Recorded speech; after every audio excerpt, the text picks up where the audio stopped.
Alhamdulillah rabbil alamin arrahmanir rahim iyyaka na'budu wa iyyaka nasta'in ihdinas siratal mustaqim siratal ladzina an'amta 'alaihim ghairil maghdubi 'alaihim waladdallin.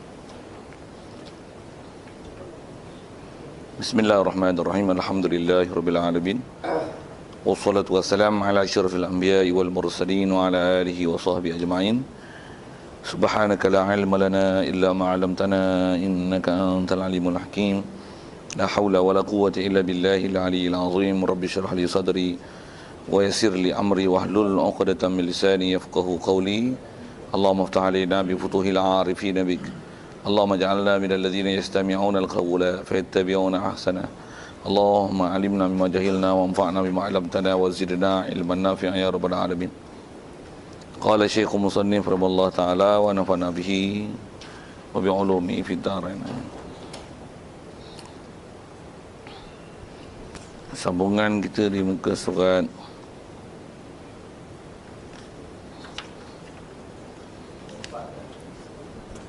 34. Masuk pak solat.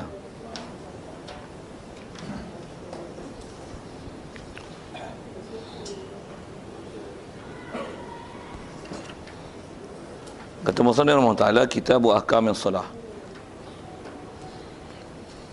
Okey, tak ada tinggal. Betul situ dah ni. Kitab Ahkamis Salati wa hiya lughatan ad-du'a'u wa syar'an kama qala ar-Rafi'i aqwalun wa af'alun muftatahatun bitakbiri wa mukhtatamatun bitaslimi bi syara'ita. Saya ingat saja ada bi syara'ita makhsusatin. Hadirin sekalian, pertama sekali marilah kita rasakan syukur, terima kasih kepada Allah Ta'ala. Kesyukuran di atas nikmat hidup yang masih Allah Ta'ala beri. Syukur banyak-banyak hidup kita yang Allah Ta'ala bagi kita Islam, yang mak ayah kita Islam, kita lahir saja di dunia dapatlah Islam ke kita. Syukur Islam yang kita perolehi, lebih-lebih lagi syukur kita kepada Allah Ta'ala yang Allah Ta'ala pilih kita dalam banyak hal. Pilih kita dengan dimudahkan kita dalam hadiri majlis ilmu. Daripada dulu lagi Allah Ta'ala jadikan kita untuk berada dalam kalangan orang-orang yang menuntut ilmu. Dengan itu kita ada ilmu, bahkan kita mengajar ilmu. Ini adalah limpah kurnia Allah Ta'ala beri yang sangat besar pada kita, yang insya-Allah kita ni pula dalam program yang masih istilahnya bicara ilmu, muzakarah ilmu, yang dengan ilmu-ilmu itu dapat kita membenarkan semua ajaran Nabi kita Muhammad sallallahu alaihi wasallam, yang dengan kita membenarkan di hati kita semua ajaran yang dibawa oleh baginda Nabi sallallahu alaihi wasallam itu, maka hasillah kepada kita orang Islam yang beriman. Syukur banyak-banyak Allah Ta'ala beri kita nikmat Islam, nikmat iman itu, juga syukur kesihatan dan kelapangan masa. Walaupun ramai lagi yang masih belum ada kelapangan masa dan mungkin takut tak ada kesihatan. Walaupun kadang ada sihat tapi dah kelapangan masa tak ada. Syukur Allah Ta'ala beri kat kita semua nikmat itu dan diberikan taufik hidayat untuk terus kita taat patuh pada perintahnya. Dan insya-Allah kita nak mulakan balik bacaan kitab asal kita baca kitab Fathul Qarib ni di tahun ini insya-Allah. Dan elok pun Allah Ta'ala takdirkan azali lagi nak mula pun dengan kitab solat, insya-Allah. Baik, kita rasanya terus pada apa yang kita nak bicara insya-Allah. Kata dia, wa Kitab Ahkamis Salah ay kitabun fi bayani ahkamis salah. Ini kitab pada nak menjelaskan hukum-hukum solat. Sikit kalau kita tengok pengistilahan kitab dan cara membaca kitab, dan dengan takdir kalam yang kalau saya sebut di awal tadi, yang Kitab Ahkamis Salah kena takdirkan kitabun fi bayani ahkamis salah, kan? Kenapa kena bagi takdir kalam begitu? Kerana kalau kita tak takdirkan ada kalimah mudhaf yang sebelum daripada Kitab Ahkamis Salah, makna kitabun fi bayani ahkamis salah tu, kalau tak ada macam tu, kita terjemah sekali lalu je, kalau kita perhati elok-elok tu dengan bahasa, dia jadi pening sikit. Kitab hukum-hukum semayang tu pun ada bahasa hukum tu, ada setengah kitab dia tak perkataan hukum pun. Kitabu solati, kitab semayang, kitab semayang, kitab semayang. Apa maksudnya tu? Kitab semayang. Tiang kaedah bahasa memang kita bercakap begitu, dan kita pun sebenarnya dah terbiasa dengan bahasa begitu. Macam mana pun di atas keterbiasaan bahasa macam tu, perlu juga dijelaskan balik apakah maksud kalau tak ada perkataan ahkam itu. Kitab solah misalnya, kitab sembahyang, apa maksud kitab solah? Kitab ahkam solah. Dan kitab hukum sembahyang pun nak cerita apa? Kitab bayan ahkam solah. Kitab nak menjelaskan hukum solat. Kita baca dengan takdirkan kalam gitu, itu istilahnya kita menzahirkan apa kalimah mudhaf yang tak ada pada mudhaf ilaih yang disebut dalam kitab, mudhafnya tu dibuang. Jadi kita takdir kalam tu ala takdiril mudhaf. Maksudnya kita sebut misalnya kitabu solah tu kitabu ahkamis solah, kitabu ahkamis solah kitabu bayani ahkamis solah. Kita baca begitu, memang itu adalah usul Arab untuk mensorehkan, untuk menzahirkan, untuk mentakdirkan ada apa-apa perkara yang mahzuf, yang telah dibuang, yang benda tu boleh dipaham daripada alif lam pada mudhaf ilaih yang ada. Jadi kalau kata kitabu solat, kitabu ahkamis solat, kitabu bayan ahkamis solat, dia ada mudhaf yang kena buang, yang diletakkan dalam kitab hanya tinggal mudhaf ilaih saja. Saja saya nak sebut itu pasal kaedah kita baca kitab, gitu juga kaedah kita baca Quran dan memahami Quran, memahami hadis, itu ialah antara uslub-uslubnya. Satu, kalau khususnya kalau kita belajar akidah sikit, macam mana yang telah kita selesaikan dulu, kitab Aqaidud Durriyah tu ada prinsip-prinsipnya.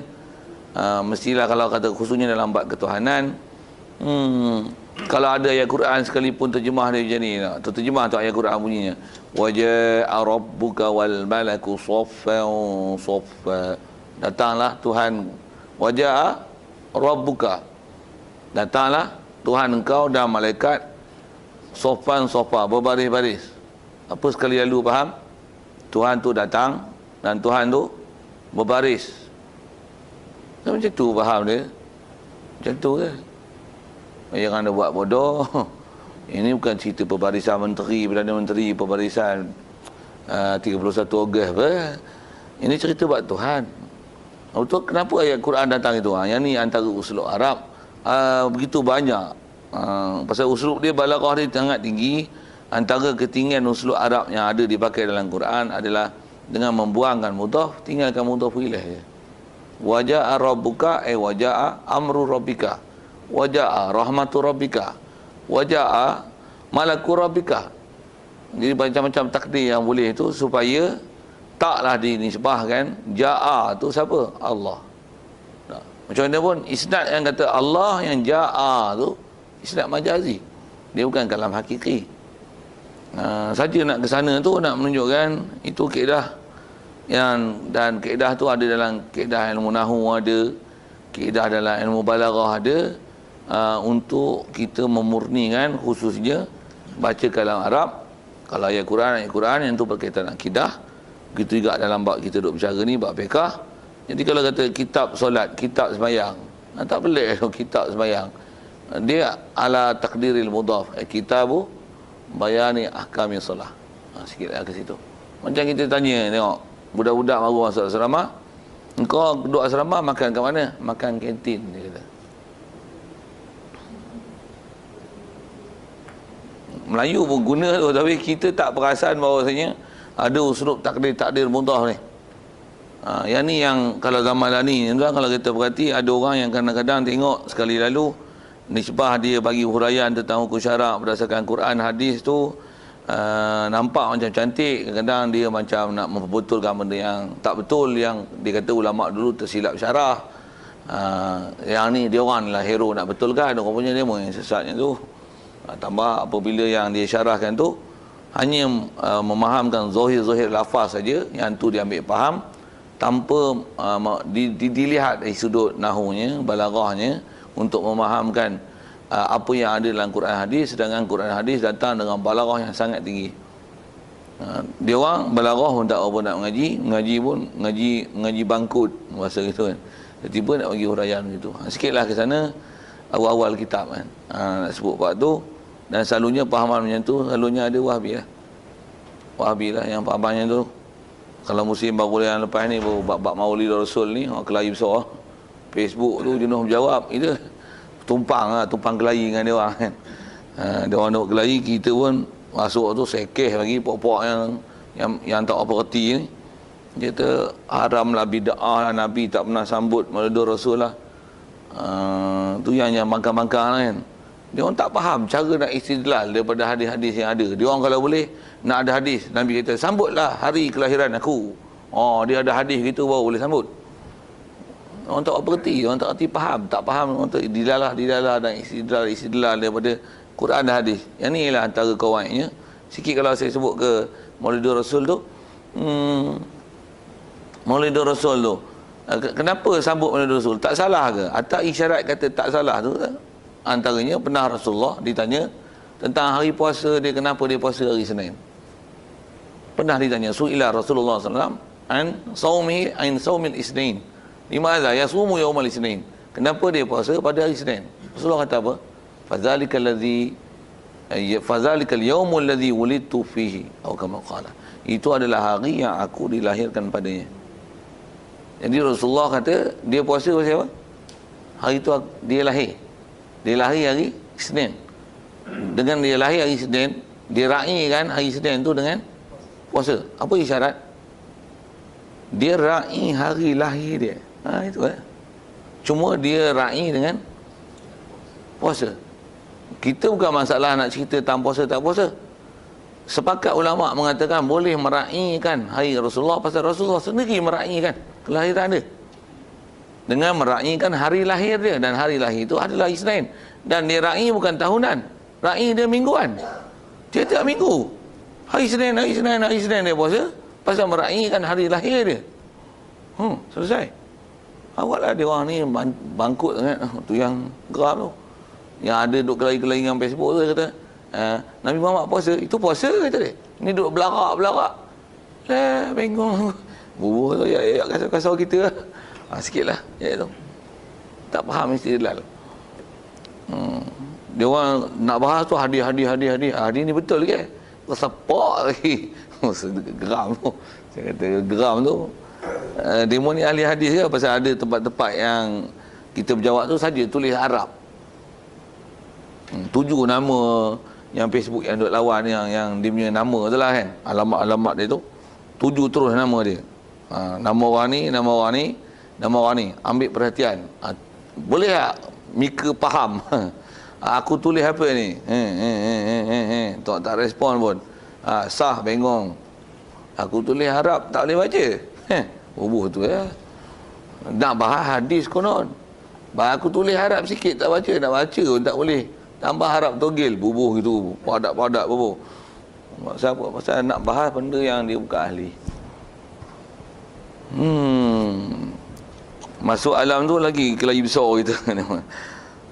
Public pula tu, bukan dengan friend. Ada orang tak faham sudah, nyanyi lain lah tu. Baik, kita cerita apa tu? Ahkam solat ala takdiril mudhaf. Jadi kalau fokus ke Quran tu, wajah rabbuka wajah rahmatu rabbika. Itu juga lah hadis-hadis yang orang nak sebut yanzilu rabbuna, yanzilu amru rabbina. Okey. Jadi kita sebut tu pasal nak takdiran kitabus solah, kitabul ahkami solah, kitabun fi bayani ahkami solah. Baik, apa dia solah? Wahia lughatan ad-du'a. Hiya solah ini lughatan fil lughah ad-du'a adalah doa. Itu bahasalah.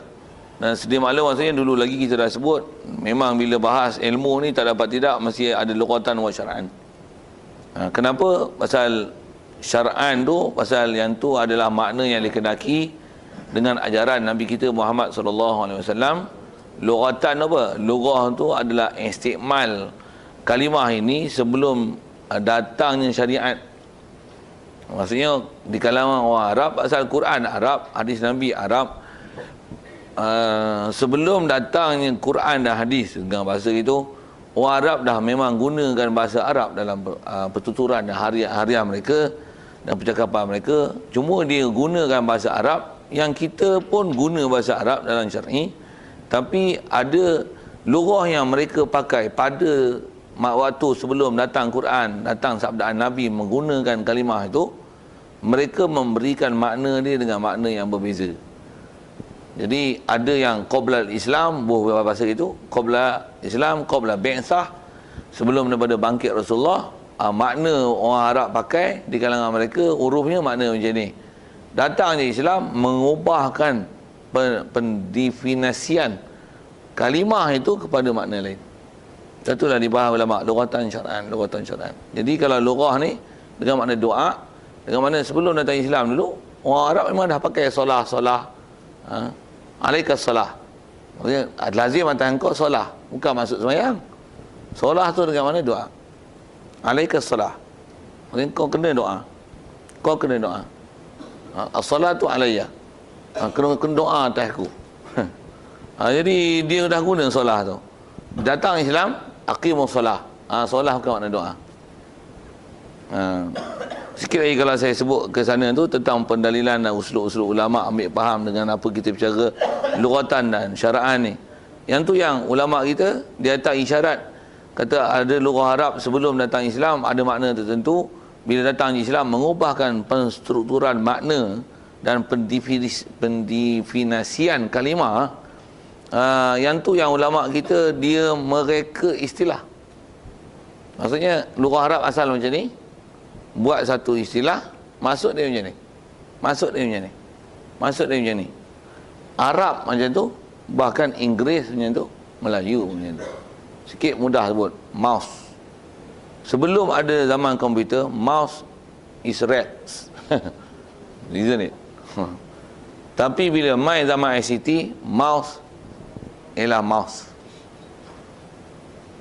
Kalau kata mouse ni kita balik 100 tahun dulu, cakap dekat orang, I want to buy a mouse. Pelik kedai tu. Kedai pula kedai runcit. I want to buy a mouse. You want to buy a mouse? Okey. Zaman lah ni pergi mouse satu. Faham tak? Siapa boleh faham? Istilah. Sikit tak tu kan? Sama. Satu saja nak buka tu pasal ini adalah satu kaedah untuk memantapkan kaedah kita baca kitab dah faham. Tu kan? Pasal kita faham kenapa ada istilah, kenapa ada lughah. Apa-apa faham mesti ada. Sikit lagi kalau sebut tu. Bid'ah. Awal-awal Islam memang ada makna bid'ah. Datang mak syarak, bid'ah. Memang ada makna bid'ah. Terus yang Nabi kata kullu bid'ah dalalah. Bid'ah mana yang dalalah? Kullu makna macam ni. Dia naklah dibahas mengikut apa yang ulama dah syarah kita. Macam mana pun saya nak sebut tu adalah nak menunjukkan format tu. Kenapa ada lughatan wa syar'an. Kalau sebut masjid, asal makna tempat sujud. Kullul ard masjid. Kullul ard masajiduna. Betul? Masjid belaka ni masjid. Apa makna masjid? Dia makna syar'an. Dia ke makna lughatan. Masjid asal mana? Masjid. Asal pun masjid, isi makan daripada sajadah. Masjid maksudnya makan dan sujud. Semua tempat kita sujud semua masjid. Tapi tak jadi makna masjid itu, melainkan masjid mesti definisi dan ta'rif syar'i. Betul? Nak sebut kata salah satu skill kita baca kitab dan ambil faham, dan kalau ada orang memahamkan dengan fahaman yang salah, kita kelahi situ dulu, lughatan wasilahan. Lughatan wasilahan. Baik, jadi kalau kita bicara bab solat ni, itu doa lughatan, dari syar'an tu istilahan. Jadi wa syar'an ni faham ni istilahan lah. Syar'an ni bahasa lain dia istilahan. Istilah apa? Istilahil fiqhi. Kalau gunakan bahasa istilah kan. Jadi syar'an ni syar'i. Faham syar'i ni dengan ta'rif bima anzalallahu fi kitabih wa nabiyyih, dengan makna apa yang Allah Taala turunkan ke atas dalam kitab dia dan atas nabi dia.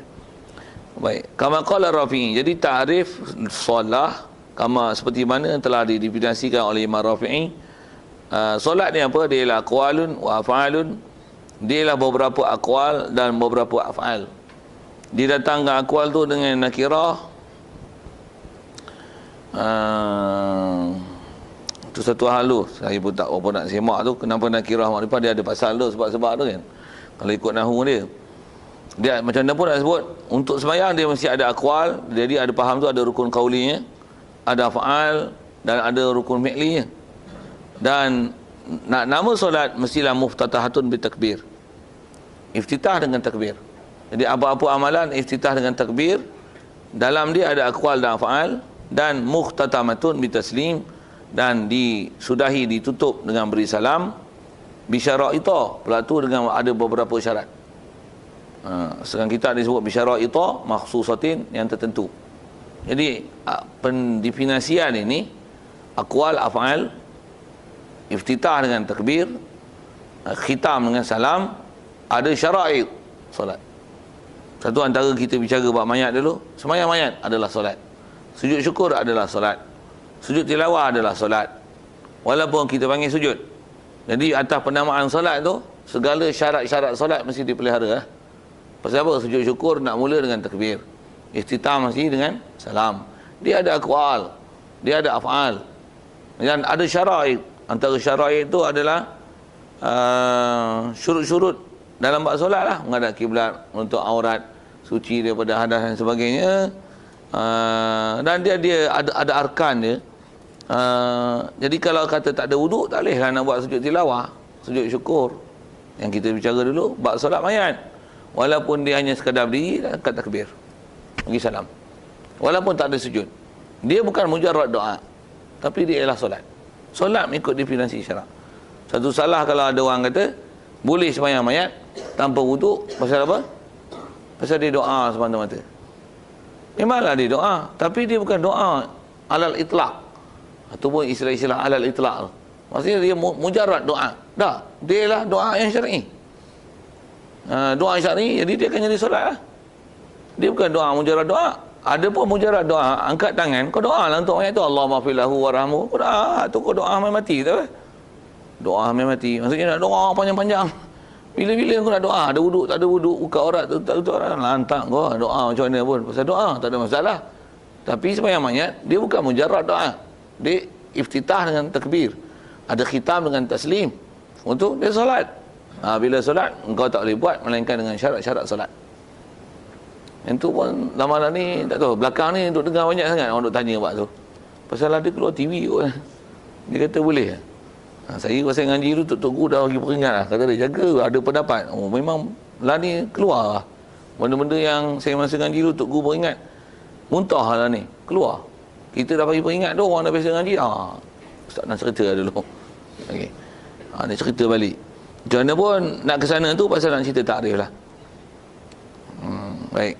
Maksudnya kalau kita dah biasa dengan takrif tu tak susah mana lah tentang takrif solat. Kemudian as-salatu mafrudatu, solat yang mafrudah. Kalau asal mata tu az-zuhru wa awalu waqtiha zawalu syamsi.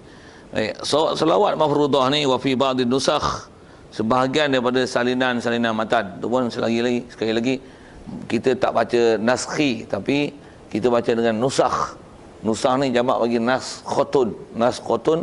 Naskhotan ni nusakh. Pasal apa nak sebut bab nusakh ni?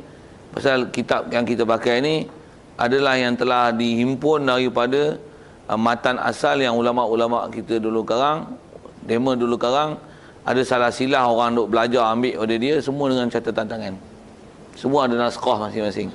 Jadi ada naskah salinan tu, kadang-kadang dia ikut versi asal. Ada yang kadang-kadang ada sedikit tambahan syarahan dan kalimah yang telah ditukar kan. Tapi ada salinan matan separuhnya dia tak sebut dengan as-salatu mafrudatu, tapi dia sebut as-salawatu al-mafrudatu. Sikit nak bicara tadi sekali lagi. Pasal apa nak sebut macam ni? Tak sebut macam ni pun pasal dia bukan sabit bab hukum kan. Sikit lagi nak sebut. Dia ada sabit bab hukum situ. Hukum tahu mana? Amanahnya orang yang menulis kitab dan mengarang kitab, kalau ada lafaz nasakh yang tak sama pun dia kata ba'din nusakh, dia tak sebut as-salatul mafrudatu, tapi dia sebut dengan as-salawatul mafrudatu. Nak sabit tahu hukum mana? Amanah. Amanah mereka mata hak tu tulis kitab. Okey. Amanah mereka. Amanah dan siqah. Baik. Jadi solatul mafrudatu khamsun. Ada 5. Yajibu kullun minha bi awalil waqti. Baik. Sembahyang ni wajib kullun minha, setiap satu minha minal salawatil khams, bi awalil waqti, dengan awal waktu. Masuk je awal waktu wajib.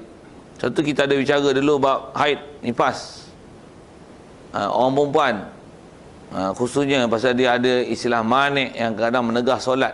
Termasuk dalam tu orang gila, yang bila dia gila nanti sampai habis waktu, ada yang menggugurkan taklifan syarak dia solat jika dia daripada awal hingga akhir tak ada waktu yang dia siuman. Nak sebut kata wajib dengan awal waktu. Orang perempuan masuk je waktu, cuma atas masyhur sebut ulama, masuk je waktu ada kadar dia boleh sembahyang. Dia boleh sembahyang dalam waktu tu. Kalau awal waktu dia ikut kadar boleh sembahyang 4 rakaat pada ghalibnya. Masuk je waktu dia boleh sembahyang, dia tak main haid, dia tak sembahyang lagi lah, tapi main haid. Waktu tu nanti bila dia suci kena qada. Pasal apa? Pasal ada dah taklifan menunaikan solat bi awali waktu. Tentu nak faham fiknya. Kalau takat baca biasa, memanglah semua orang faham masuk waktu sembahyang lah. Tapi nak halusi hukum situ lah. Jadi kalau kata orang gila, situ nak dobit dia. Ada masuk waktu, dia tengok ada manik dia gila. Dia gila ukur apa? Katalah waktu 1.5. Dia gila 1:10 minit. Jadi masa tu sepatutnya kalau dia sembahyang awal waktu, dia kena sembahyang. Tapi dia gila. 1:10 masuk waktu pukul 1. Bila pukul 1 kan 10 minit, 10 minit boleh dia sembahyang tu, tapi dia tak sembahyang lagi lah. Betul gila. Gila pula 3 hari lepas tu baru sedar. Sedar. Mana yang dia kena sembahyang? Dia sedar tu satu hal. Nak sebut yang awal waktu dia dapat dulu tu, yang tu dia tak dapat buat, qada.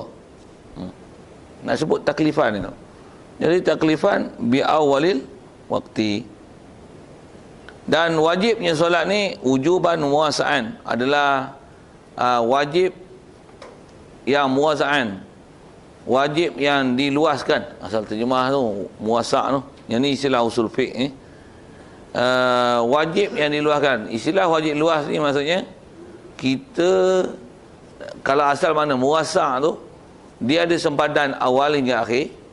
Istilah luas tu taklah sempit ke kita dalam melaksanakan solat, mesti buat daripada awal hingga akhir, jangan putus waktu tu, mesti dalam keadaan solat. Kalau macam tu dipanggil wajib yang mudayyak ataupun mudhiq, wajib yang sempit. Pasal apa sempit? Pasal tak ada ruang untuk tak dalam solat. Tapi solat tak macam tu. Yang ada yang mudhiq ni puasa. Puasa nisbah waktu dia wajib yang mudhiq ataupun mudayyak. Pasal apa? Terbit fajar, maghrib. Sepanjang tu. Kau jangan langgar peraturan apa untuk nama puasa. Sembahyang taklah sepanjang waktu. Engkau mesti duduk dalam keadaan sembahyang. Tak. Kalau ada hal tu jam kita, jam satu hal lah. Nak sebut kalau syarak dah pagi-pagi lah, tu kata istilahnya wujuban muwasa'an. Okey? Dari segi pelaksanaan, ya. Dan begitu juga dari segi taklifan. Maksudnya boleh tak buat awal waktu? Boleh. Tengah waktu, akhir waktu. Boleh buat mana-mana waktu. Walaupun begitu, afdalul amal ila as-salatu fi awali waqtiha. Okey, siap. Itu afdaliyah. Tertib afdal. Macam mana pun boleh buat bila? Kalau kata Zuhur pukul 1 sampai pukul 4, bila boleh buat? You boleh buat bila-bila masa antara baina hazaini waqtain. Siap. Pasal dia wujuban muwasa'. Istilah muwasa' ni taklah daripada mula waktu hingga akhir waktu, mesti dalam keadaan solat. Sikit lagi kalau ambil waktu, pasal istilah-istilah dalam usul fiqh ni ada istilah waktu wajib muwassa', jadi disebut mudhiq atau mudayyak. Satu lagi dia panggil wajib mutlak. Beriktibar zaman dia ada muwassa', mudhiq dan mutlak. Mutlak maksudnya tak ada qaid apa-apa. Ibadat yang memang mutlak, dia wajib, tapi mutlak, tak ada qaid apa-apa waktu. Haji. Satu orang ada bahas bab haji tu. Kalau kita tengok dia orang bahas ni, bodoh. Tak faham fiqh, tak faham usul fiqh. Fiqh kalau tak faham usul fiqh pun fiqh je. Dah ada lah. Bab haji. Katalah haji dah cukup belanja wajib. Ada panggilan haji dah pun untuk pergi tahun ni. TikTok pilihan raya. Boleh tak tangguh tahun depan?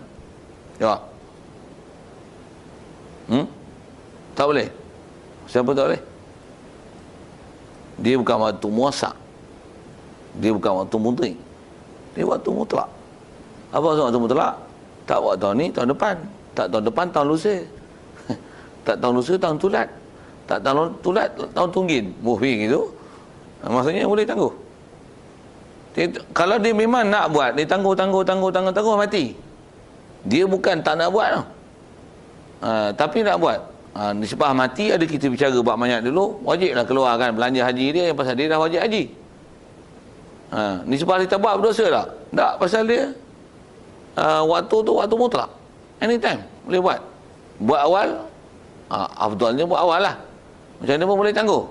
Boleh tangguh walaupun ada panggilan. Boleh? Tak ada masalah. Berdosa ke? Tak ada dosa. Tak ada dosa. Satu nak kahwin, pergi haji. Tangguh dulu. Pergi haji, saya kahwin dulu. Boleh gitu. Boleh? Boleh?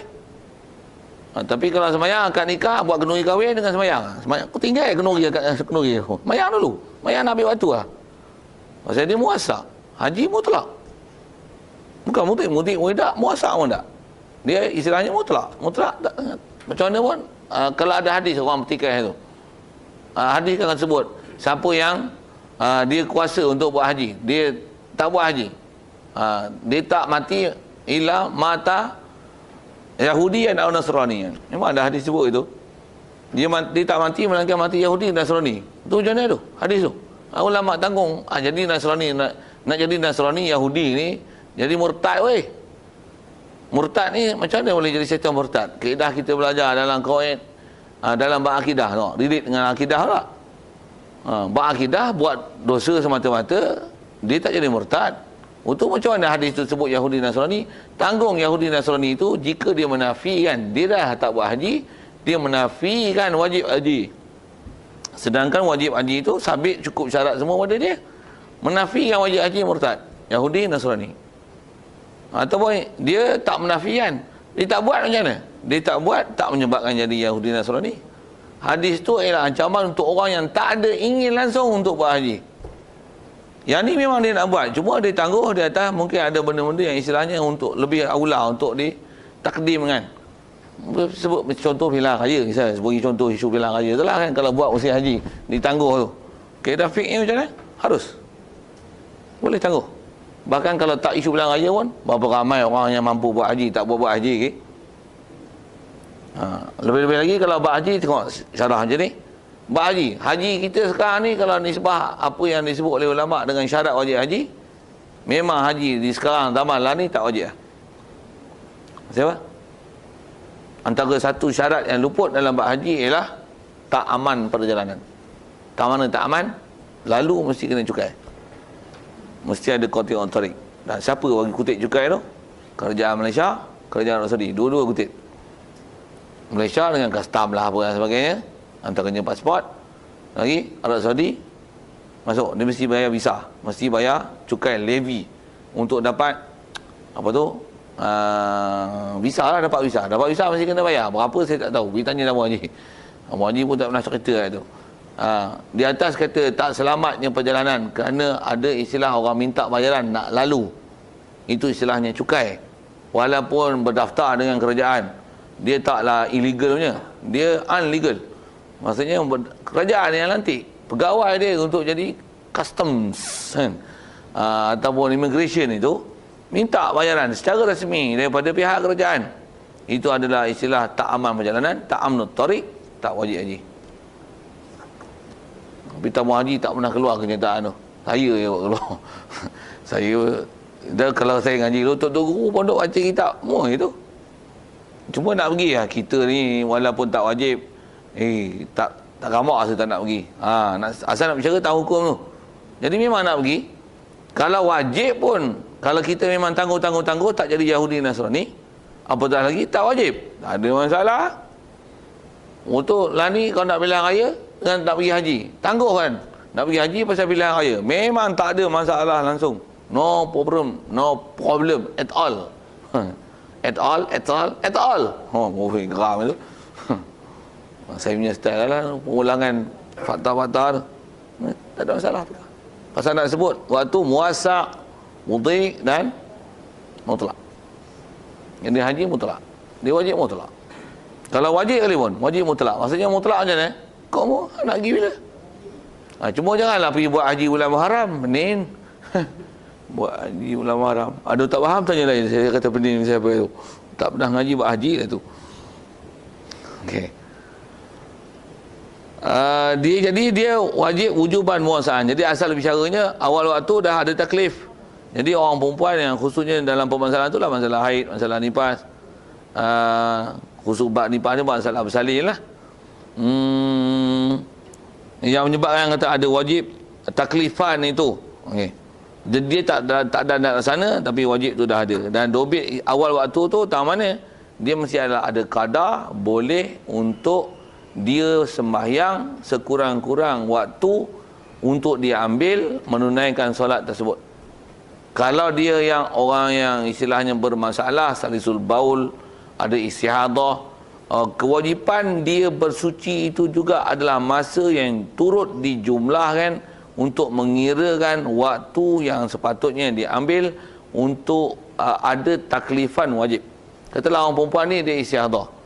Orang istihadah ada kita belajar waktu lepas untuk dia sembahyang fardu mesti syaratnya mesti masuk waktu barulah boleh dia melakukan aktiviti bersuci itu. Bersuci itu. Jadi waktu bersuci kena kira nisbah dia nak cuci lagi sumbat jawat ada kita bicara bab tu. Waktu dengan nak pakai pakaian, nak wuduk, nak pakai pakaian, nak sembahyang 5 waktu, katalah 15 minit. Dia orang istihadah. Sekarang dia dalam keadaan istihadah.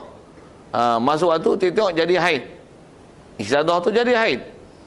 Bila? Satu suku. Kalau satu suku dia wajib sembahyang. Waktu yang dia tak sembahyang lagi tu. Kalau masuk pukul 1.10 dengan keadaan istihadah dia take time about 15 minutes. Dia baru lalu sekarang 10 minutes. Jadi memang tak ada dengan bersuci dan sembahyang 5 waktu. Yang tu sembahyang nanti bila dia suci daripada haid dia tak wajib qada tu. Pasal apa? Pasal walaupun dia dapat waktu tapi qada tu tak mensempatkan dia untuk dia bersuci dan sembahyang. Pasal itu ialah masa sekurang-kurang untuk diambil untuk bersuci dan solat. Itu dobit awal waktu.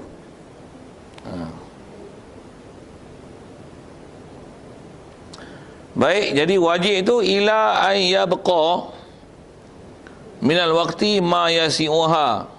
Okey.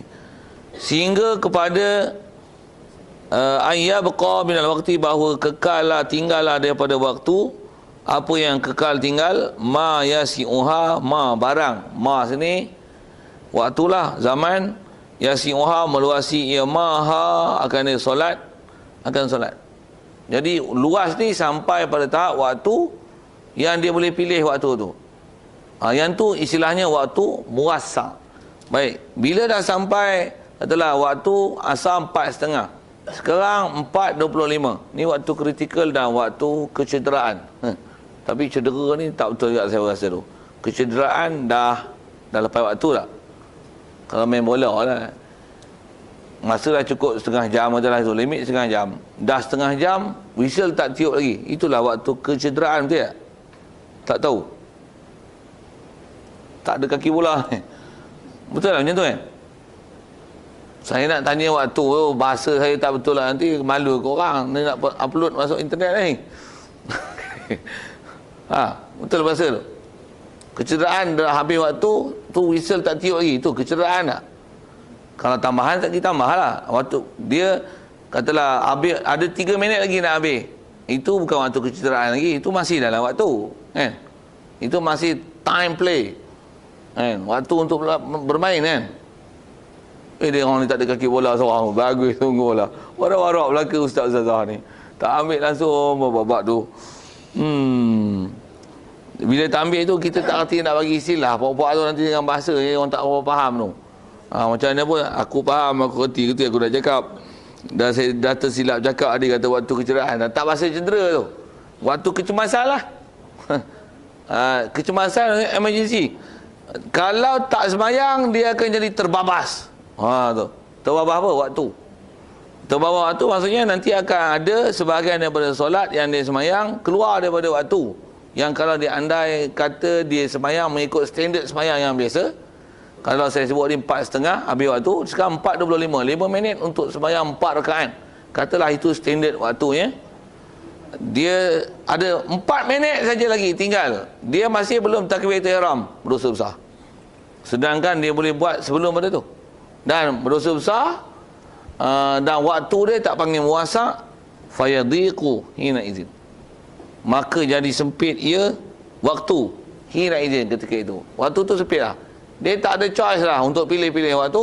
Bahkan di sebuah masa dia kena bergegas buat secepat mungkin untuk menunaikan solat dengan segala syarat yang mesti dipelihara. Keluar waktu, tak ada sembahyang, ataupun ada sebahagian daripada sembahyang, bukan sebahagian daripada sembahyang. Dobi asalnya dalam bab solat ni adalah waktu tu sendiri, tak luah, tak celuh, tak dan untuk sembahyang mengikut standard waktu, mengikut SOP, Standard Operation Procedure. Prosedur operation sebab solat ni katalah 5 minit 4 rakaat itu, dia tak dapat 4 minit, jadi tak dapat standardnya. Kalau buat pun patu ayamnya, waktu tu tak dapat, walaupun dia dan 4 rakaat dalam masa 4 minit. Sepatutnya standard operation 5 minit. Hukum berdosa pasal telah menyempitkan waktu, walaupun dia dan 4 rakaat. Pasal yang wajib dijaga waktu, bukan rakaat. Dengar elok. Ya tu. Apa maksudnya? Katalah waktu 4.30 habis, sekarang dia sembahyang 4.25. Katalah standard operation practice dia boleh buat 5 minit untuk 4 rakaat. Katalah standard. Saya berbual tu, masa kita pun tak biasa hitung betul-betul kan. Kita sebut lagi andaian untuk faham fiqh. 5 minit. 5 minit tu, 1 rakaat pun belum selesai dalam 5 minit. Pasal apa? Pasal dia baca, katalah contoh tukar asar, boh pergi ke subuh Jumaat, dia jaga dengan dia bersuci apa, sekarang waktu habis pukul 7, sekarang 6.55, 5 minit lagi dia baca surah sajadah lah tu, pasal nak ada juga sujud sajadah. Katalah gitu kan. Katalah kalau dia tak jaga apa, tak ada dosa itu, saya nak sebut tangan kata waktu tu, dia memang jaga waktu, tapi dia last minute 5 minit, sepatutnya operation prosedur dia memang dia boleh selesaikan ikut standardnya. 5 minit boleh sembahyang subuh, memang boleh lah. Tapi dia tak selesaikan 5 minit tu untuk kedua-dua rakaat. Dia baca surah sajadah, tak ada nak sujud sajadah pun waktu dah habis, pasal dia memanjangkan sembahyang. Jadi tak ada apa-apa rakaat yang dalam 5 minit itu, tapi masa tu dia dapat, tak berdosa. Kita nak cerita dosa tu, baca bodoh-bodoh boleh, saya boleh baca bodoh-bodoh, tapi tak, kita baca untuk halusi bab tu kan. Memang baca kitab panjang-panjang dia sebut bab tu lah. Jadi nak cerita tahu mana masa tu yang kalau ikut masalah dosa tak dosa, bukan rakaat. Boleh faham saya apa?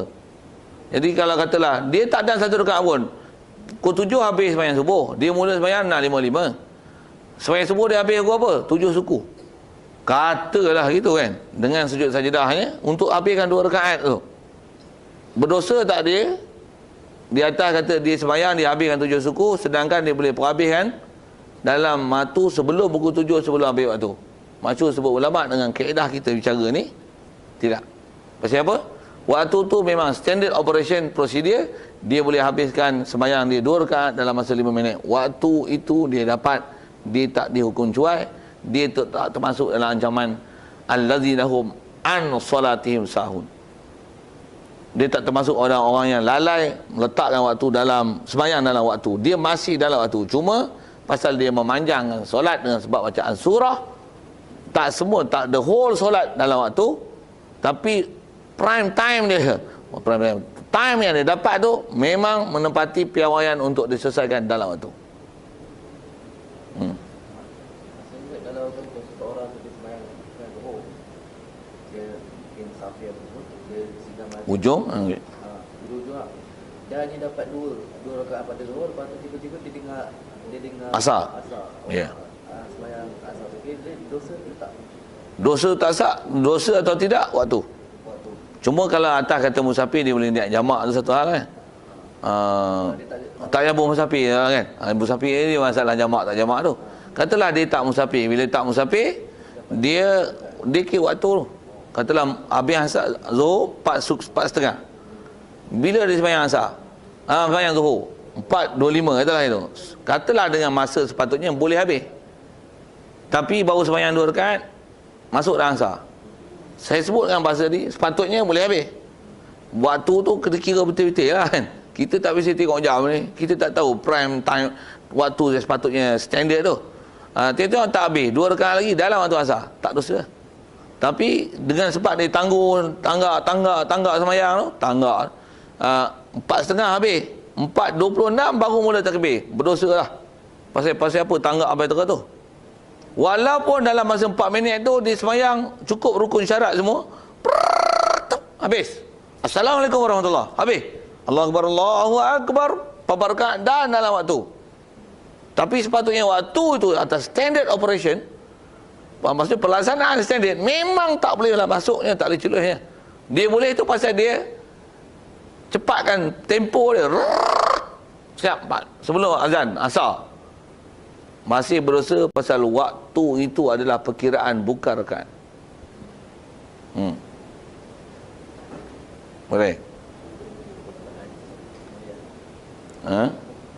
Tempo standard tu saya nak guna SOP. Ni pun saya baru dapat bahasa ni. Standard Operation Procedure. Cakap orang putih sikit. Apa standard piawaian kan? Standard ikut standard, tak ada standard lah. Standard piawaian, operation, pelaksanaan, prosedur. Prosedur pelaksanaan yang standard. Orang putih boleh kan? Pelaksanaan itulah. Kerana susah nak bagi ke Melayu tu. Saya dah hurai apa yang saya nak cerita rasanya dari segi waktu yang perlu dijaga tu. Mengikut piawaian. Yang nak dijaga adalah waktu. Okey. Cuma kalau ada yang kecuali dalam bab ni Jumaat saja. Pasal Jumaat dia tak boleh buat ujung waktu. Ada sebahagian daripada waktu Jumaat itu yang terkeluar daripada waktu Zuhur, dia masuk sepadan asar. Katalah tunggu sebenarnya Jumaat, tunggu tak ada orang baru cukup 40. 40 tu dengan khutbah 4.20. Baru ada 40 orang. Nak tak sembahyang Jumaat ni. Hukum-hukum apa saya bagi anda yang macam itulah nak sebut. Sembahyang Jumaat tunggu 4.20 ada. Baca khutbah ringkas gila ni. Katalah sepatutnya standard operation procedure memang boleh selesai dengan khutbah dan sembahyang 2 rakaat Jumaat tu. Tengah sembahyang Jumaat tu jam asar bunyi titit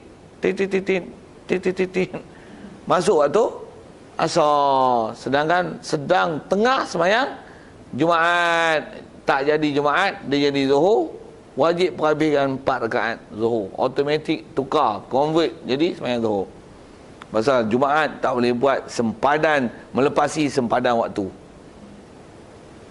Tapi nisbah dosa tak dosa lah. Pasal waktu standard tu telah dapat. Tapi kalau waktu tu telah dapat, tu perkiraan. Waktu tak dapat, berdosa. Kalau kata waktu tak dapat, dalam bab Jumaat, waktu tak dapat, dia berdosa. Waktu dapat, tapi ada sebahagian solat terkeluar pada asar, wajib selesaikan dengan Zuhur. Pasal Jumaat tak boleh diselesaikan, melangkahi sepadan waktu ke asar. Untuk nama Jumaat, dia akan balik pada hukum asal Zuhur. Yang tu kecuali apa yang kita duk bicara ni. Ada pun kalau sembahyang Zuhur sepatutnya boleh habis, masuk je asar, teruskan sembahyang, tak payah batalkan. Jangan batalkan pula, batal tak betul. Dosa salah satu lagi pula, batalkan sembahyang fardu, dosa besar. Terus je. Jumaat tu terus ni tayar tukar niat. Tak payah. Dia kalau istilah kata bahasa moden ni automatik lah. Dia terus akan kembali pada hukum asal. Menjadi hukum sembahyang tu sembahyang Zuhur, bukan sembahyang Jumaat. Ada soal tu, memang bukan soalan. Boleh nak sebut tentang waktu tu asalnya muasa, mudik, ada mutlak, awal waktu, yang akhir pun sepadan tentang mana yang menyebabkan itu adalah kewajipan taklif. Ada tak? Ya.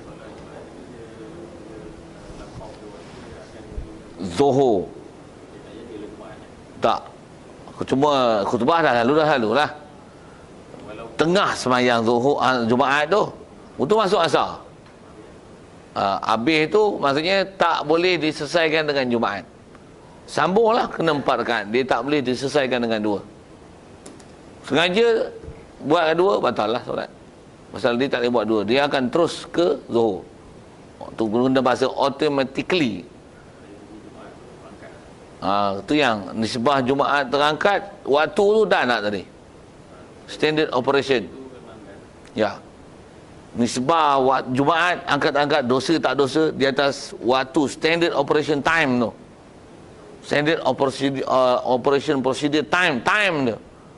Untuk habiskan tu cukup. Tapi pasal sembahyang baca surah apa? Surah Jumaat. Rakaat kedua baca surah Munafikun. Mana nak dah habis? Dalam masa itu kalau baca kuliah kuluhu habis, katalah gitu. Dengan sebab dia baca surah panjang tak habis dalam waktu. Sepatutnya boleh habis. Dosa tak ada. Tapi sembahyang tu tak boleh selesaikan dengan Jumaat. Dia selesaikan dengan Zuhur. Pasal sebahagian daripada Zuhur, sebahagian pada Jumaat tak boleh diselesaikan dalam waktu asar, kerana Jumaat masuk je waktu asar dia mesti akan jadi Zuhur, dia tak boleh jadi Jumaat. Pasal Jumaat tak ada dikodor dengan Jumaat. Jumaat ditinggal dikodor dengan Zuhur. Tapi kalau Zuhur dikodor dengan Zuhur, satu Zuhur teruskan Zuhur. Tapi Jumaat masuk je asar, teruskan dengan Zuhur, bukan teruskan dengan Jumaat. Banyak hubung kait tu, fikah tu saja. Dah kita baca uslub tu kan. Takat baca, Ustaz tak boleh baca apa saya baca tu. Tapi saya tak cerita tu, memang tak faham lah tu. Saya tak pernah jumpa. Jumpa pun kita besar-besar lah. Saya cerita tu yang saya sikit kena kata gini. Walaupun saya baca batu korib, apa saya syarah tu, ada lain kena, ada dalam batu mu'in. Pula tu bukan dalam satu bab. Ni sikit, ni secolek sini, ni secolek bab waktu, ni secolek bab usul fiqh. Saya syarah tu. Tu ngaji ni antara benda besar nak dengar syarah. Takat baca. Baca. Nak ambil faham tu yang kena dengar. Satu tak boleh sembang, satu jangan sembang. Siapa saya tak tahu kan. Kalau rasa tu baguslah. Kalau sembang tu pasal nak discuss permasalahan yang sedang dibincangkan, I tak berapa take care lah, tak berapa pasal sangat lah. Tapi kalau sembang bab masak apa, tadi kau tinggal anak kau berapa orang, dia isap susu kat mana, aku sepak lagi. Okey. Ada soal tu? Okey, situ.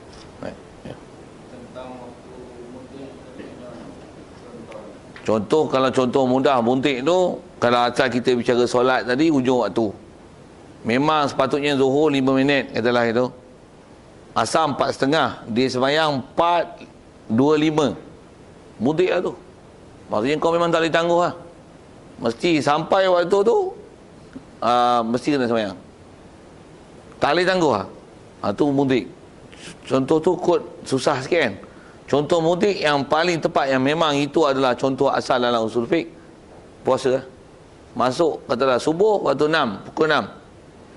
Pukul 6 je, kau makan. Bunyi katalah, memang jam pukul 6, tit. Katalah itu, pukul 6. Apa dalam mulut, tak boleh telan, luah, cuci mulut. Itu waktu mudik tu, pasal apa? Masuk je waktu, bermula ibadat kau. Habis waktu, terbenam ni matahari. Allah Akbar Allah, kalau dengan takbir lah, dengan azan. Katalah, maghrib 7.30. 7.30, muka puasa.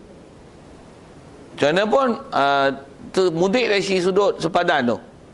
Macam mana pun, bila buka puasa, taklah wajib segera kan buka. Taklah, mesti buka on time. Tidak. Yang tu, bab puasa lah nak sebut tu agak panjang. Tapi asal mudik tu, sepadan waktu yang paling mudah untuk faham ialah puasa. Masuk je waktu, berhenti. Dan mula ibadat dah dari situ sampai ke akhir. Dan tak ada excuse. Tengah-tengah tu, lapar tak cukup makan sikit, teguk bila air sikit, ada pause itu. No. Daripada mula hingga akhir, wajib pelihara diri daripada perkara membatal. No excuse.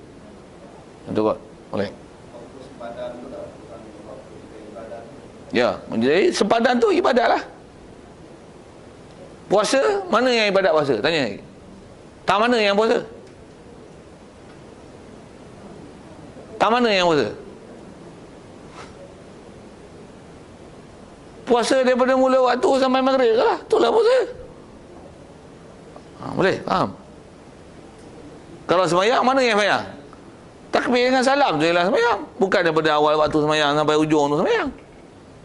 Boleh? Mudik itu pasal mana boleh lajak? Pukul 6 tu subuh. Tu sempit tu. Kata sempit tu pasal 6 1 minit kau telan lagi habis punya puasa. Tu mudik tu. Tu sempit tu. Bukan istilah waktu sempit tu pun istilah sempit pasal tak boleh nak dilajak kan daripada sempadan waktu. Dan sempadan waktu tu mestilah dipenuhkan dengan ibadat. Mudik di situ. Bukan sempit tu ruang kecil. Jangan ambil faham kat lain. Tak boleh lah. Yang ustaz tak faham mudik tu tak mana.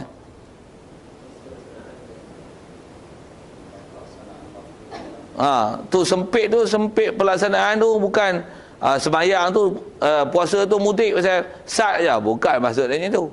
Sempit tu sempadan dia mesti diisi, tak ada gap. Nak bahasa tak ada ruang kosong yang tak boleh nak diselangi, yang tak ada ruang kosong yang boleh diselangi dengan apa yang tak dinamakan puasa. Tak boleh sikit pun. Masuk je waktu kena puasa. Wajib imsak. Tu yang makanan dalam mulut tak ada nak telan dah tu. Tengah telan tu, oh Allah, masuk waktu buang tu. Buang. Telan batal. Boleh? Mudik situ. Tantu mudik tu. Ada soal?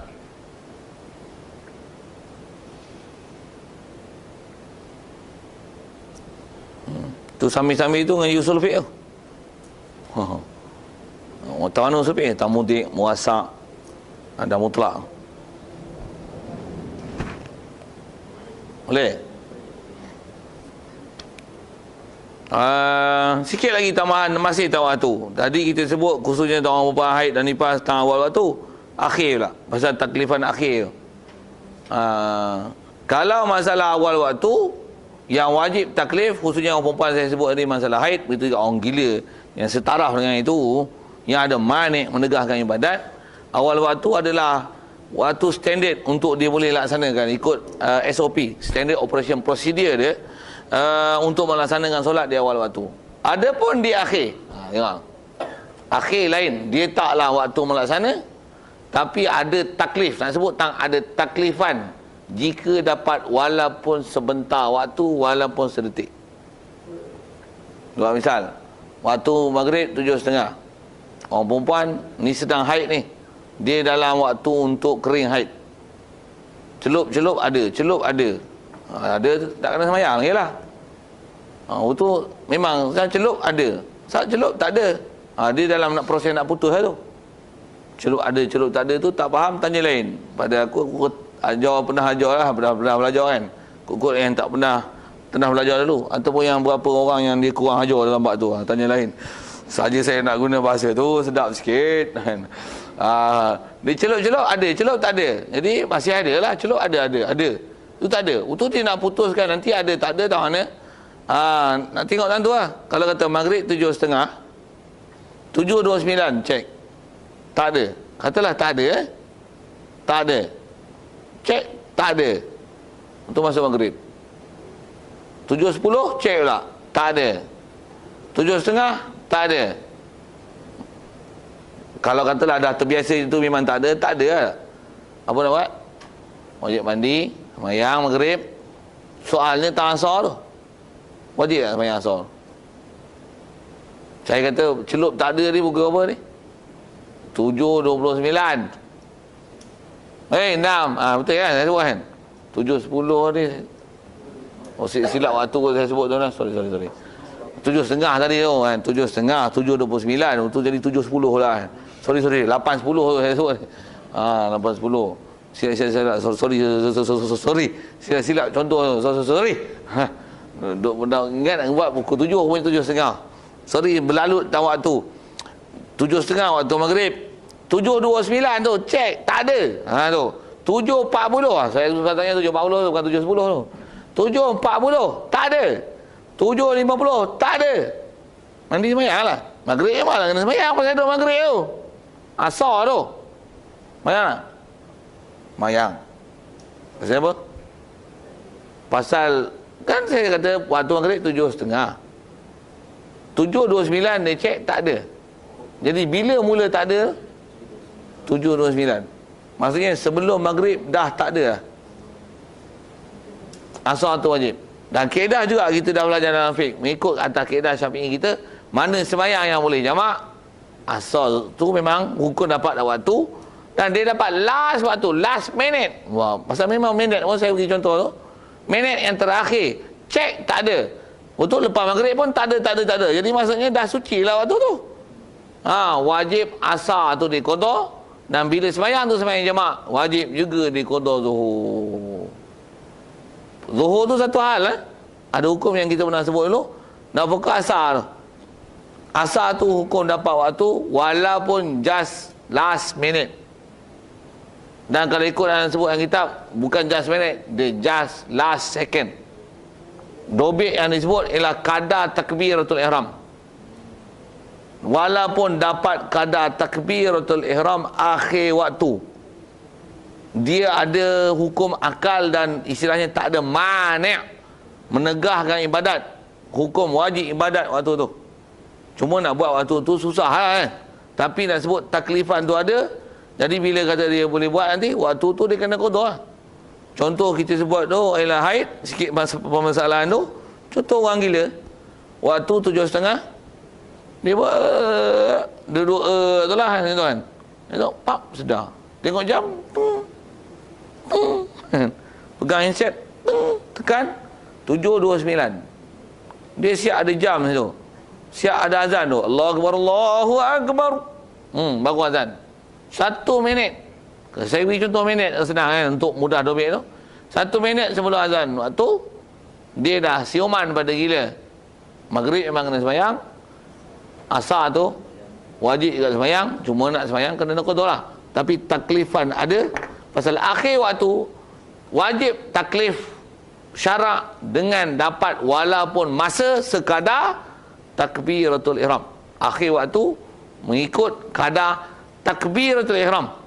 Awal waktu untuk taklif tadi kita sebut mesti mengikut SOP, Standard Operation Procedure. Berapa kadaran masa untuk selesai daripada mula hingga akhir ibadat. Kalau orang tak ada masalah istihadah, mesti kira solat. Wuduk, tutup aurat tak kira. Pasal dia boleh buat sebelum waktu. Masuk waktu, sembahyang zuhur berapa minit? Contoh 5 ni, 1 5 minit. Kalau 1 4 minit datang haid, sepatutnya standard dia 5 minit. 1 4 minit haid, tak wajib zuhur waktu kalau awal waktu. Tapi kalau akhir waktu 7.30, 7.29 celup, tak ada. Lepas maghrib pun tak ada. Walaupun last minute, tak ada. Maghrib memang kena sembahyang. Asar tu juga kena sembahyang. Cuma pelaksanaan dia qada. Pasal apa? Ada taklifan waktu yang sabit dengan dia. Pasal dobit akhir waktu kadar takbiratul ihram. Cak. Itu tambahan lah. Kitab tak ada tu. Baca kitab besar bawa sabit tu. Ada soal?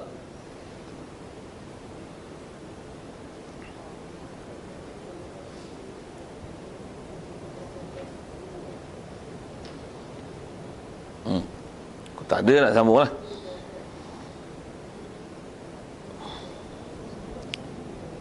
Jadi yang ke depan kita ni, kita nak sebut sembahyang fardu 5 waktu dan sepanjang waktu. Ada benda yang mudah lah. Kalau kita halusi tu ada benda payah juga. Tengok mana kot nak ambil faham. Ada yang tak ambil faham pun tengok jadual tu sudah lah. Kalau nak panjang memang boleh panjang kan tu. Tapi kot tumpur pasal tak cukup alat. Tapi yang faham tadi tu, tu memang mesti faham betul. Pasal bab tu dia bab sepadan wajib. Persempadanan wajib kat situ. Kalau kita orang normal tak ada masalah, tak ada apa. Tapi kalau orang yang ada sentiasa permasalahannya tu, kalau dia faham perempuan, ilmu tu ialah antara ilmu yang besar yang mesti dipaham oleh dia. Begitu juga orang gila. Yang gila bukan gila 24 jam sepanjang masa, sepanjang tahun. Orang yang gila sekejap-sekejap ni. Saya pernah ada murid yang masalah macam ni, budak warak tapi ada penyakit gila. Gila lagi tu, dia yang dapat waktu yang asal tu, kadang-kadang dia nanti Ya. apa Ya. Dia kaedah orang yang jenis ada manik yang macam tu, bila dia dapat akhir waktu sesuatu semayang yang boleh dijamak adalah juga wajib diqada.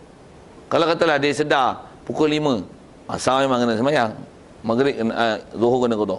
Kalau jenis orang gila ni, kalau gila gitu haid pun sama. Dari segi kaedahnya, mana-mana orang yang ada istilah manik tak ada, semayang yang dalam waktu wajib dan semayang yang waktu yang boleh jamak adalah juga disuruh qada. Tuntutan qada tu ada. Nak sebut usul fiqh dia panjang itu, kenapa boleh dalam kaedah, kenapa wajib mengikut kaedah Syafi'i, tapi kaedah fiqh yang dah siap itu. Sikit kalau saya tambah ke bab qada-qada tu, kalau tengok ustazmudah.com lah ni, ustazmudah.com, yang dia tak apa-apa mazhab tak tu, dia kata macam ni lah. Bila sebut ni pasal saya pernah ada orang reflect balik tentang hukum qada-qada ni. Bila cerita-cerita, dia orang pun tak pernah ngaji kitab mana-mana. Dia kata yang tu kalau kita sembahyang jamak, kata dia, kalau kita musafir, barulah kena qada yang sana. Kalau kita sembahyang jamak tak kena qada. Ya macam tu kan? Sembahyang jamak tak jamak, apa lah masalah qada tak qada, apa pula macam tu. Yang tu CP tu bukan untuk sembahyang jamak je. So, kalau sembahyang jamak kata kena qada, contoh macam ni lah kan. Contoh macam ni. Katalah orang ni dia musafir. Dia musafir pun dalam keadaan haid, katalah gitu. Waktu zuhur memang tak sembahyang lah. Waktu dia waktu ansar tu dia tak suci pada haid. Memang dia ada sembahyang lah asar. Zuhur kena qada. Pasal dia musafir, pasal dia boleh jamak sembahyang, dia kena qada zuhur tu. Dia kata sembahyang musafir je yang kena. Sembahyang tak musafir ni tak kena. Dalam kitab yang disebut oleh ulama kita tak macam tu. Tak macam tu. Dia bukan untuk orang musafir je. Bahkan orang tak musafir pun itu adalah kaedah untuk orang yang istilah ada manik. Yang sekarang manik tu dah tak ada. Tengok sembahyang tu jamak tak jamak. Kalau duduk dalam waktu, sembahyang tu wajib. Dan apa sebelumnya, kalau dia boleh dijamak dengan sembahyang tu, juga adalah wajib untuk dia solat. Walaupun dia tak musafir, ya. Itu contoh saya bagi tadi, orang haid, orang gila ni bukan ada musafir apa pun. Memang bukan buat musafir sahaja, tidak. Buat musafir, kalau macam mana pun nak kata, kalau sikit yang kaedahnya, kalau buat musafir pun kena. Yang tu yang antara usul fiqh yang ada dalam kaedah Syafi'i tu. Kalau ada orang kata bab musafir kena, pasal boleh jamak, tengok nak faham dia punya kias ni, kias aulawi ke, kias musawah ke, kias adna, usul fiqhnya istilah sikit. Bila musafir pun bila dia suci waktu asar, oleh kerana dia dalam keadaan musafir, boleh jamak sembahyang, dia kena qada yang zuhur, pasal dia boleh jamak. Kalau dia tak musafir, kena jamak. Kena qada lah. Sepatutnya kena. Pasal apa? Kan orang musafir ada rukhsah. Bila ada rukhsah pun kena qada. Orang yang tak ada rukhsah lagilah. Tu. Temu dah tu. Tu yang bahas tu. Tu yang ulama bahas tu. Satu dia yang didobekkan dengan waktu jamak.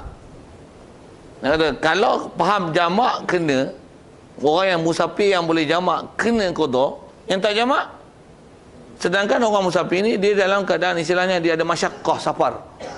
Ada Rasulullah sebut isyarat, dia kata al-safaru qit'atun minal azab. Musafir ni adalah sejenis daripada penderitaan, maksudnya bersusah. Musafir ni walaupun duduk atas kapal terbang duduk, dia susah, letih.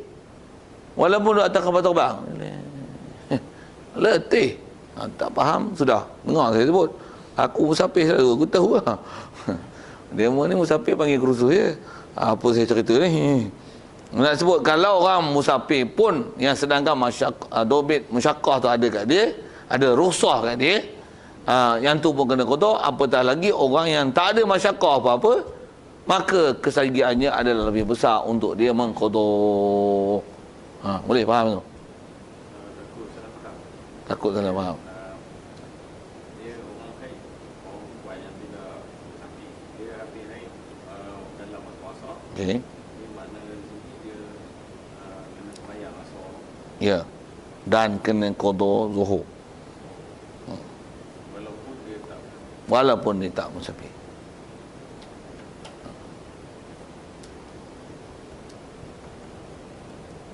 Ada kita tu tambahan daripada asal tanya masalah jamak tadi lah kan. Ada yang lain?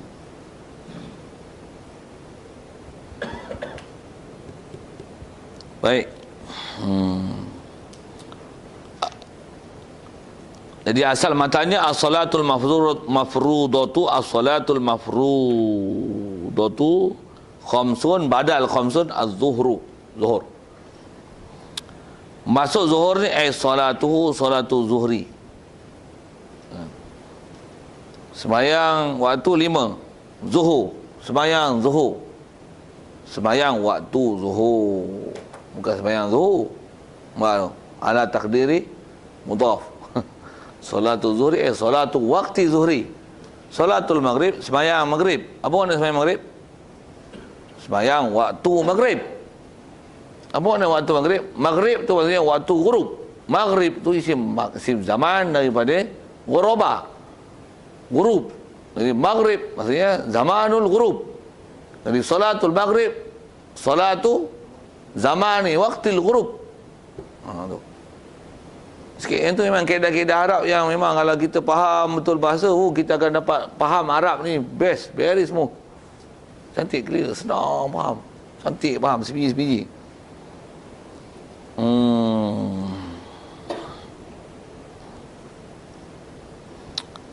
Allah SWT. Baik. Jadi masuk zuhur, solatu zuhri. Semayang pada waktu zuhur. Jadi solatu zuhri pun solatu waktu zuhri. Baik. Kenapa zuhur dipanggil zuhur? Qala Nawawi. Jadi seolah-olah jawab bagi persoalan tu. Imam Nawawi kata, sumiyat bidzalika li'annaha zahiratun wasatan nahari. Dipanggil zuhur. Zuhur dinamakan zuhur. Padahal zuhara ni banyak lugat, banyak makna. Apa makna zuhur? Apa makna zuhara? Nyata. Apa makna zuhara lagi? Belakang. Apa makna lagi zuhara lagi? Jelas. Apa makna zuhara lagi? Zihar. Zihar tu antara mana belakang. Anti alayya ka dhahri ummi. Tu belakang. Yang mana zuhri? Waduha. Waduha, bana, zuhara. Zuhara mana? Waduha, bana, bayin. Baik. Sumiyat bizalika. Dinamakan zuhri. Bizalik, bizuhri. Ataupun sumiyat salatu zuhri bizalik bizuhri. Semayang zuhur dipanggil zuhur. Pasal apa? Li'annaha, kerana bahasanya salatu zuhri dia zahiratun wasatan nahari. Dia zahiratun wadihatun. Dia adalah zahir nyata pada pertengahan siang. Siang malam. Siang bermula dengan fajar, malam bermula dengan maghrib, wasat dia waktu zawal. Zawal ialah wasat dia. Waktu tu zuhur. Yang tu adalah wasatin nahar. Ini kata Imam Nawawi. Ada sebagian ulama lain kata pasal apa zuhur dipanggil zuhur? Zuhur dipanggil zuhur pasal dia awalu salatin zaharat ay syuri'an. Dia lah awal-awal sembahyang yang disyariatkan. Pasal Rasulullah sembahyang wajib 5 waktu ni bila mula? Selepas Isra' Mi'raj. Rasulullah turun sebelum subuh. Betul? Soal, subuh tu Rasulullah sembahyang ke? Kena faham tak tu? Esok orang tanya ceramah Isra' Mi'raj, Buka soalan ada orang tanya. Subuh tu orang sembahyang lagi tak ustaz? Dan Rasulullah terima sembahyang fardu 5 waktu? Jawab. Tak ada saya nak bagi longgok. Memang kena faham pak tu. Pasal kita belajar fiqh, belajar hadis, kita belajar ni sekali hadis ada, tafsir ada, Isra Mi'raj ada. Walaupun belajar bab sembahyang ni. Pasal dia kena faham sirah pak tu. Nama pun dah kena faham sirah. Jawab. Nabi sembahyang subuh pagi tu. Sembahyang? Tidak. Subuh tu tak sembahyang lagi. Subuh esok pun subuh tu tak sembahyang. Subuh esok pun Rasulullah tak sembahyang lagi dengan sahabat, tak lagi. Pasal kalau sikit cerita dulu. Cerita apa? Cerita tentang sembahyang zuhur tu dulu. Rasulullah memang lepas peristiwa Isra Mi'raj dia turun sebelum subuh. Turun tu maksudnya dia balik ke Mekah tu sebelum subuh. Okey, siap. Subuh tu sembahyang tak? Tak lagi. Tak lagi. Bila dia mula sembahyang? Subuh tu kalau cerita dia tak sembahyang lagi. Untuk apa?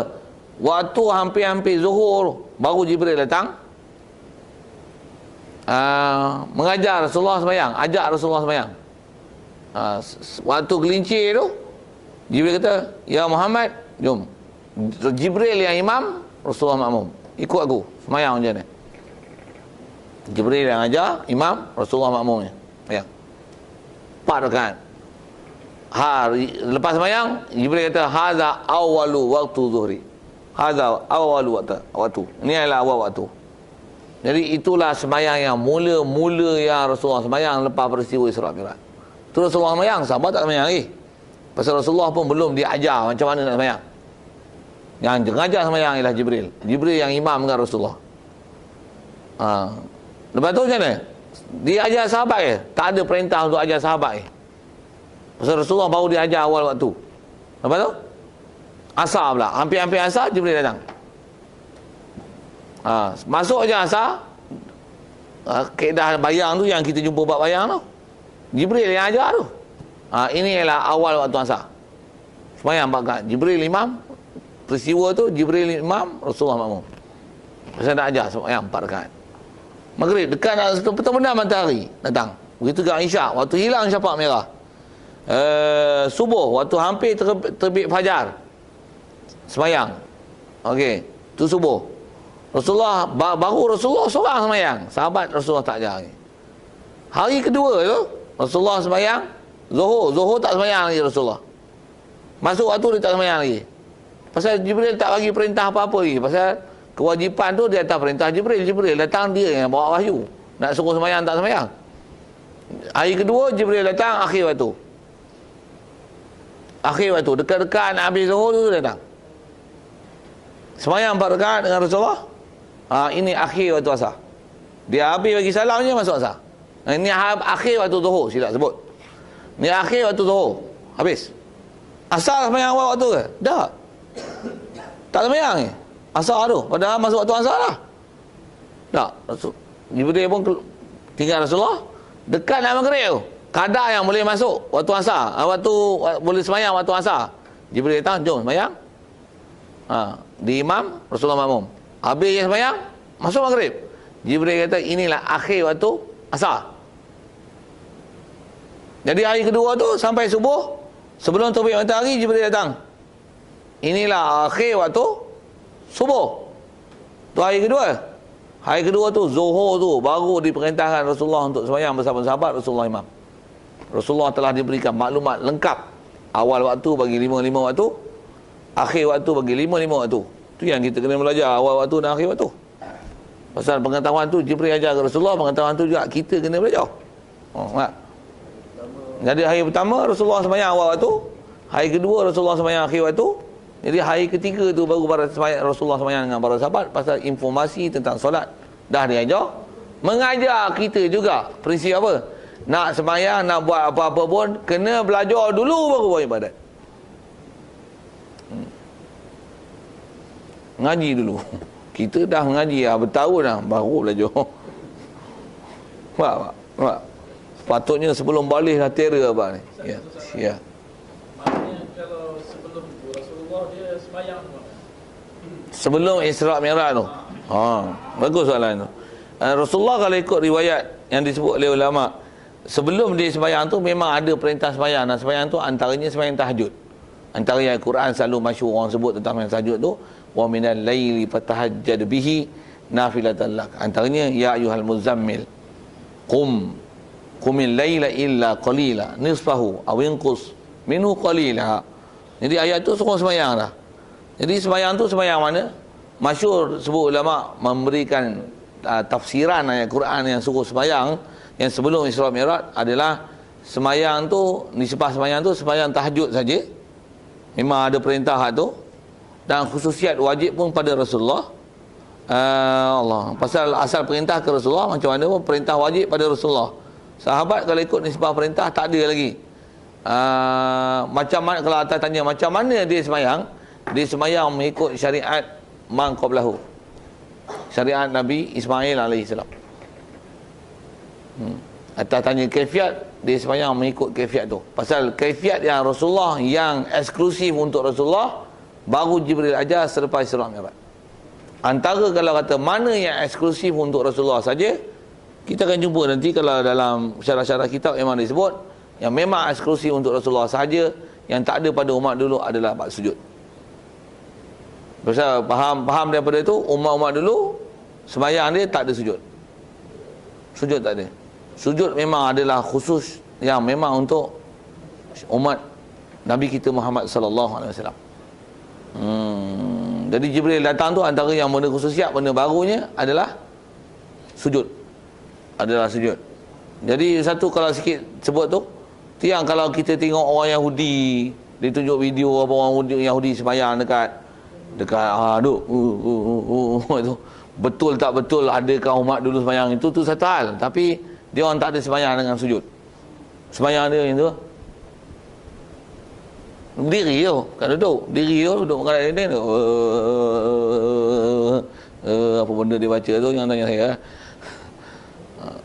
Macam dalam cerita-cerita tu tunjuk tu, memang sembahyang dia orang lah tu. Dan tak ada sujud. Yang ada sujud hanya untuk syariat Nabi kita Muhammad SAW. Jadi atas soalan kata macam mana mereka Rasulullah sembahyang sebelum tu, kalau faham dengan apa sebut ulama, Rasulullah sembahyang mengikut syar'u man qablahu. Macam mana pun tak ada penceritaan detail tentang macam mana Rasulullah sembahyang dulu.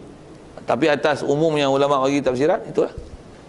Pasal Rasulullah memang tak diperintahkan mengajar sahabat dan mewajibkan sahabat sembahyang sebelum itu, melainkan sembahyang fardu 5 waktu saja. Pasal sebelum daripada sembahyang 5 waktu memang tak ada apa-apa wajib atas sahabat, atas umat. Yang wajib ada hanya pada Rasulullah, khususiat untuk dia yang datang ayat qumil laila illa qalila tu. Rasulullah yang diperintahkan untuk qumil lail. Sahabat tak diperintahkan untuk qumil lail. Kalau ayat tahajud tu pun wa minal laili fatahajjad bihi nafilatan lak, untuk Rasulullah. Tu pun nafilah tu selepas datang wajib, baru datang nafilah. Asal ayat Quran yang makkinya qumil lail illa, asal amar wujub. Sikitlah kalau gunung-gunung sulpik sambil-sambil tu. Tapi kalau ikut sirah dan tafsiran ulama, tu disebut yang wajibnya dan bagaimana kaifiat pelaksanaan solat. Satu, Rasulullah tak sembahyang melainkan Jibril ajar. Datang Jibril ajar, dah selesai ilmu, baru Rasulullah ajar. Ada lagi soal?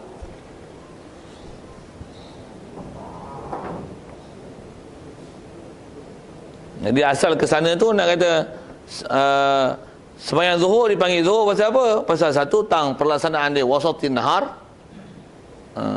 Wasat ni bila sepadan wasat, masih nama wasat selagi tak bayang sesuatu lebih padanya lah, masih istilah wasat lah pada huruf.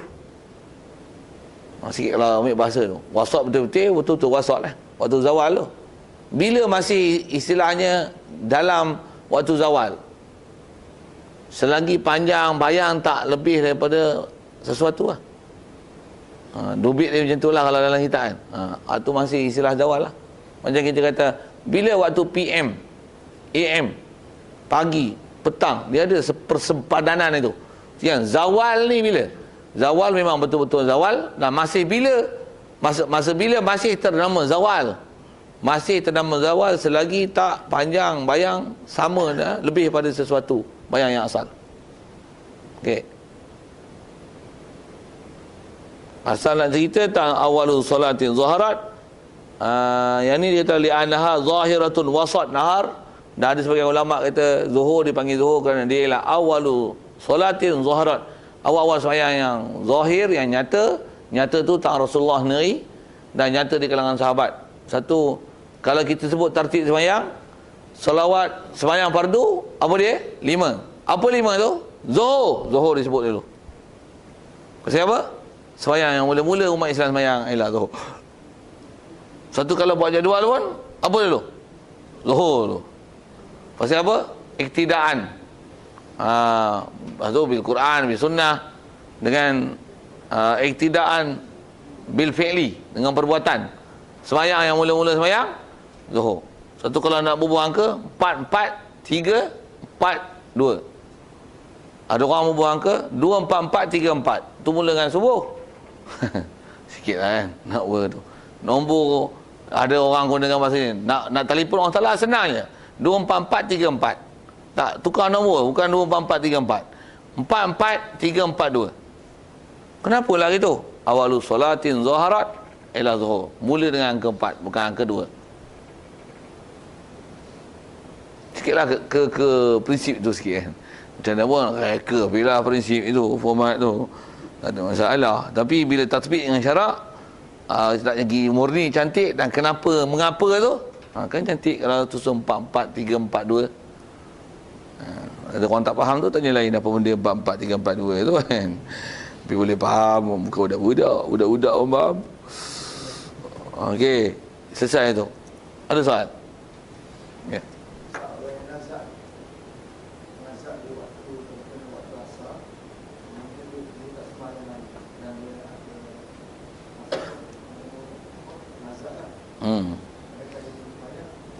Dia bila nazak ni istilah dekat dia tu, pasal tu yang nak sebut ini, nazak ni atas kita kata waktu tu kita cakap pun dia tak sedar lah.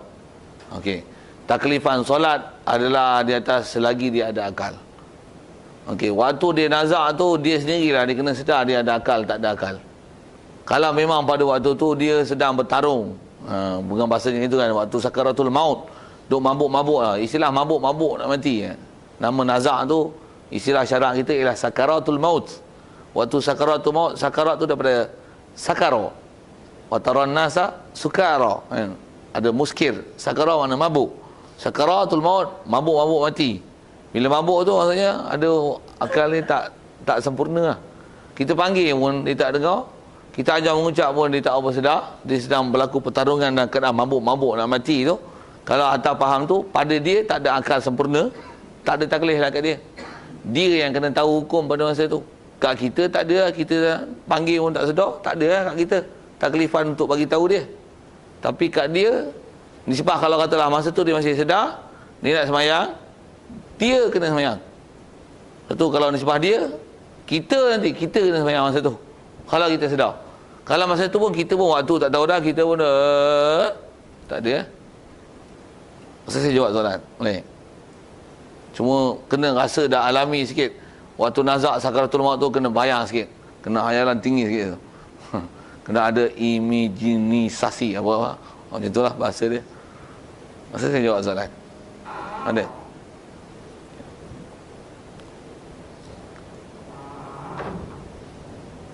Wa awal waqtiha zawalus syams. Saya tangguh dulu situ. Nak belajar tepati waktu langgar-langgar. Pasal ada bab falak tu sikit ni dia jadi panjang tu kan. Lagi berhenti lambat pula. Tangguh saya dulu. A'udzubillahi minasyaitonir rajim. Bismillahirrahmanirrahim. Allahumma nawwir qulubana min nur hidayatika kama nawwartal arda min nur syamsika wa nabada bi rahmatika ya arhamar rahimin. Warzuqna fahman nabiyyin wa hifdzal mursalin wa ilhamal malaikatil muqarrabin wa sallim tasliman ala jamil anbiya'i wal mursalin walhamdulillahi rabbil alamin.